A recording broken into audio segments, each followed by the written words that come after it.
President Zelensky of Ukraine has warned that his troops in the eastern city of Severodonetsk are outnumbered by stronger Russian forces. He said street fighting and constant Russian artillery bombardments there and in neighbouring Lysychansk had turned both areas into what he called dead cities. It comes as Russia's ambassador to the United Nations walked out of a meeting of the Security Council after the EU's Charles Michel blamed the invasion of Ukraine for causing a global food crisis. Our correspondent Joe Inwood has this report from Kyiv.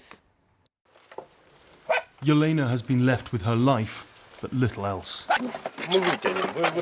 Don't walk there, the roof could fall, her rescuer says. The 81-year-old's house was hit in a suspected Russian missile artillery strike. You see yourself what happened. What else can I say?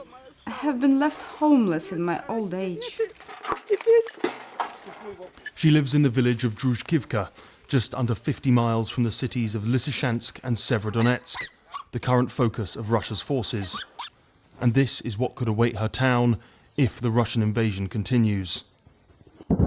Under almost constant bombardment, President Zelensky says they have been left as dead cities. When you drive across Lysychansk, there is a feeling that there is no one there. There are no people on the streets except for our military.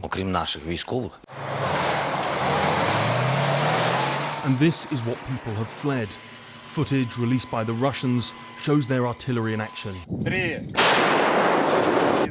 They are pounding this region and its Ukrainian defenders, who the British Ministry of Defence say they are trying to cut off. But it is not just on the front lines that the consequences of this war are being felt. There is a global food crisis being caused by the blockade of Ukraine's ports. Without impunity. At a tense session of the United Nations, the EU representative held nothing back. Let's be honest. The Kremlin is using food supplies as a stealth missile against developing countries. The dramatic consequences of Russia's war are spilling over across the globe, and this is driving up food prices, pushing people into poverty and destabilizing entire regions. And Russia is solely responsible for this food crisis. Now that's something they deny. Indeed, the Kremlin says it is the West that is causing the food crisis because their continued support for Ukraine is prolonging this conflict. But for people in places like Druzhkivka, this is a war for their very survival. A conflict that is now being felt around the world. Joe Inwood, BBC News, Kyiv.